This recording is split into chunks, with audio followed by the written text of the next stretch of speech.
Assalamualaikum warahmatullahi wabarakatuh. Perkenalkan, nama saya Gilang Prayoga. NIM saya 31231022.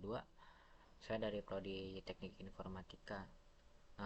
Di sini teman-teman, saya ingin menjelaskan apa itu fisika beserta besaran dan apa itu vektor.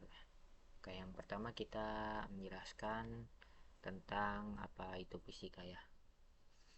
Apa itu fisika? Fisika merupakan ilmu pengetahuan dasar yang mempelajari sifat-sifat dan interaksi antara materi dan radiasi. Fisika merupakan ilmu pengetahuan yang didasarkan pada pengamatan eksperimental dan pengukuran kuantitatif mode ilmiah. Selanjutnya ini merupakan contohnya ya teman-teman. Fisika ini itu yang ada pada port-port PC ya, kalau anak TI pasti tahu. Selanjutnya eh, nah citra Rongsen, nah ini contohnya, yaitu pencitraan dengan menggunakan sinar X.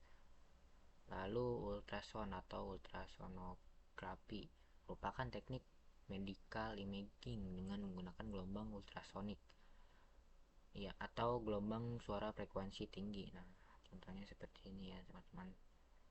Magnet resonance imaging atau MRI, suatu teknik pencitraan yang digunakan pertama kali pada bidang kedokteran untuk menghasilkan citra-citra berkualitas tinggi dari bagian dalam tubuh manusia. Selanjutnya positron emission tomografi, teknik tomografi dengan memanfaatkan emisi positron seperti ini ya teman-teman. Nah ini adalah penemu-penemu yang contoh yang tadi ya teman-teman nih. Ini para ilmuwannya yang mendapatkan hadiah Nobel. Selanjutnya, nah sekarang kita akan bahas tentang besaran dan vektor. Konsep besaran ya yang pertama. Besaran adalah segala sesuatu yang dapat diukur oleh alat ukur, dinyatakan dengan angka serta mempunyai satuan. Contohnya itu kecepatan mobil F1 ya, misal 250 km per jam, dan alat ukurnya yaitu speedometer. Nah, kecepatan Formula 1, massa yang diangkat oleh lifter, jauh lompatan mobil prasasti. Suhu udara saat ini merupakan contoh besaran fisika. Dengan adanya nilai, maka semua orang akan memiliki kesimpulan yang sama. Contoh, mobil Formula 1 lebih cepat dari kuda. Ini harus dibandingkan dengan cara pengukuran.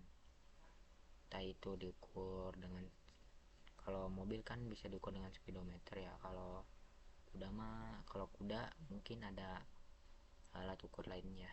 Dan nanti diukur gitu, mungkin dari kecepatan langkahnya berapa ya, seperti itu.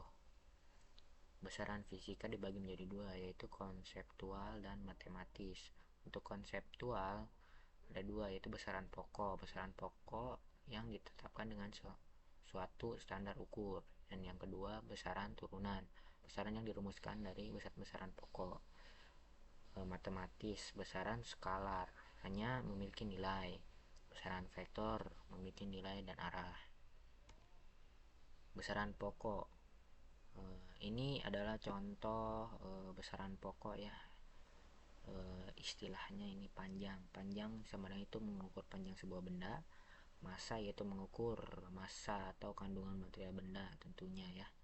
Waktu juga mengukur selang waktu dua peristiwa atau kejadian.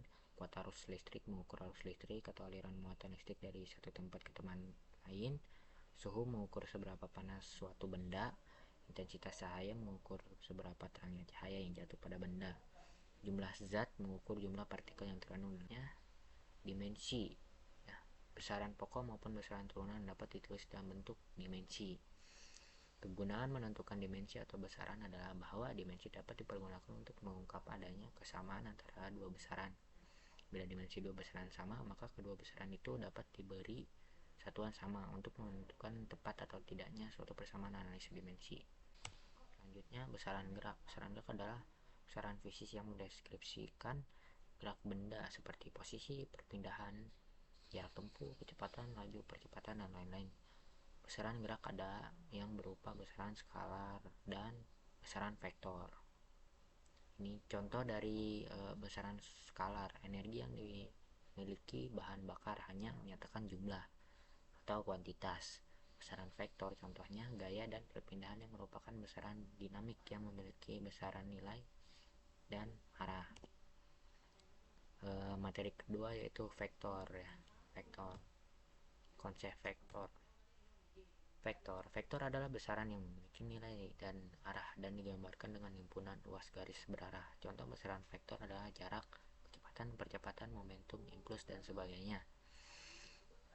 Besar atau kecilnya vektor ditentukan oleh panjang atau pendeknya potongan garis, sedangkan arah vektor ditunjukkan dengan tanda anak panah dalam vektor di samping. Ya seperti ini contohnya teman-teman. Titik A disebut titik awal, intent point, dan titik P disebut terminal ya. Selanjutnya, sebuah benda bergerak menghasilkan vektor. Posisi adalah vektor yang terpangkal dari pusat koordinat ke lokasi benda. Tanda plus atau minus dalam sumbu koordinat tidak cukup untuk menunjukkan arah, sebagai gantinya kita harus menggunakan vektor. Seperti ini ya teman-teman. Contohnya mungkin ini dimensi seperti ini. Contohnya itu mungkin roket ya, mau meluncur terus ke sini ya, sebuah benda dalam tiga dimensi. Mungkin itu saja teman-teman ya penjelasan singkat dari saya. Mungkin penjelasannya kurang dimengerti atau bahasa saya yang bertele-tele,